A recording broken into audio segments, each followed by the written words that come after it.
Hello বন্ধুরা, আজকের এই গল্পটি আপনার হৃদয় কাঁপিয়ে দিবে। জেসিকা র্যাডক্লিফ এক মেয়ে যার জীবনের প্রতিটি মুহূর্ত ছিল সমুদ্র আর তার প্রাণীদের ঘিরে। শৈশব থেকেই তার পৃথিবী ভরা ছিল সামুদ্রিক জীবদের দিয়ে। তার বাবা ছিলেন একজন বায়োলজিস্ট, যিনি প্রায় গবেষণার জন্য নানা সমুদ্রের প্রাণী নিজের ল্যাবে নিয়ে আসতেন। তাই ছোটবেলা থেকে জেসিকার মনে এই প্রাণীদের জন্য আলাদা টান তৈরি হয়। বিশাল আর সুন্দর সমুদ্রের জীবদের জন্য তার ভালোবাসা ছিল যেন এক পাগলামি। বয়স বাড়ার সাথে সাথে এই ভালোবাসা আরো গভীর হয়। সে বাবার সঙ্গে সমুদ্র অভিযানে যেতে শুরু করে, যেখানে বিজ্ঞানীরা তিমি আর ডলফিন নিয়ে গবেষণা করতেন। প্রতিদিন এই জলজ প্রাণীদের সঙ্গে সময় কাটাতে কাটাতে জেসিকার মনে তাদের প্রতি এক অদ্ভুত বোঝাপড়া তৈরি হয়ে যায়। সে যেন তাদের ভাষা বুঝতে পারত।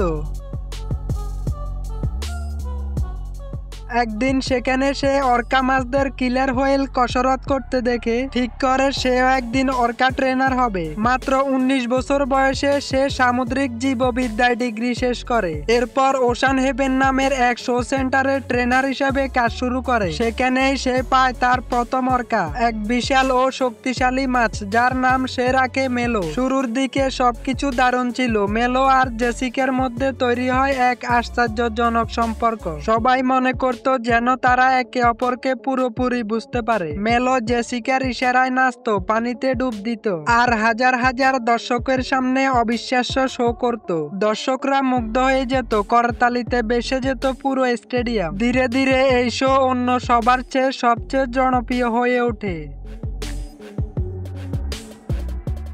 কিন্তু ধীরে ধীরে কিছু অদ্ভুত পরিবর্তন দেখা দিল।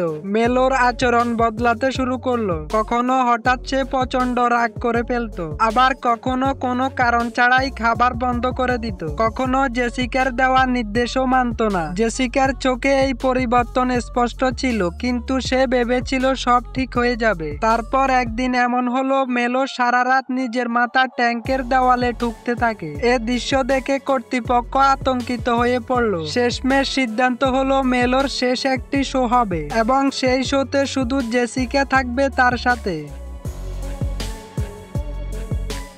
সেই দিন স্টেডিয়াম ভরা, খালি সিট নেই। সবাই এসেছে এই ঐতিহাসিক পারফরম্যান্স দেখতে। জেসিকার মা বাবাও ছিলেন সেইখানে, তাদের মেয়েকে সাফল্যের শিখরে দেখতে। শো শুরু হলো। স্টেডিয়াম গর্জে উঠলো করতালিতে। যে মেলো কিছুদিন ধরে অদ্ভুত আচরণ করছিল, কিন্তু আজ সে যেন পুরনো দিনের মতো শান্ত। জেসিকার প্রতিটি ইশারা মেনে নিখুঁতভাবে পারফরম্যান্স করতে লাগলো। সবকিছু একদম পরিকল্পনা মতো চলছিল। জেসিকার আত্মবিশ্বাস তুঙ্গে, কিন্তু কেউ ভাবতে পারেনি এটাই হতে যাচ্ছে তার জীবনের শেষ পারফরম্যান্স, শেষ স্ট্যান্ড, যেটার জন্য সবাই অপেক্ষা করছিল। জেসিকা মেলোর পিঠে উঠে পড়লো। দর্শকরা উল্লাসে পেটে পড়লো। ঠিক তখনই হঠাৎ মেলো নিয়ন্ত্রণ হারিয়ে পানির নিচে ডুব দিয়ে জেসিকাকে তার দাঁতের পাকে আটকে নিল। দর্শকরা ভাবলো হয়তো এটাও শোর একটি অংশ, কিন্তু যখন জেসিকার আতঙ্কিত চিৎকার ভেসে উঠলো, পুরো স্টেডিয়াম স্তব্ধ।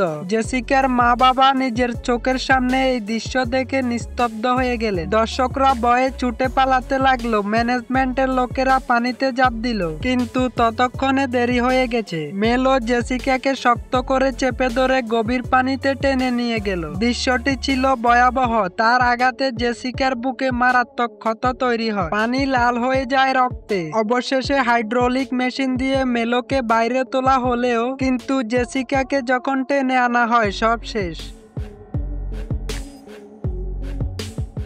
বন্ধুরা, সমুদ্রের এই সৌন্দর্য যতটা আকর্ষণীয়, ততটাই রহস্যময় এবং বিপজ্জনক। জেসিকার এই ঘটনা আমাদের শেখায় প্রকৃতির সঙ্গে ভারসাম্য রাখা কতটা জরুরি। তাই প্রকৃতির এমন বাস্তব কাহিনী জানতে চাইলে চ্যানেলটিতে একটি ভালোবাসা দিয়ে রাখুন আর কমেন্টে আপনার মতামত লিখতে ভুলবেন না।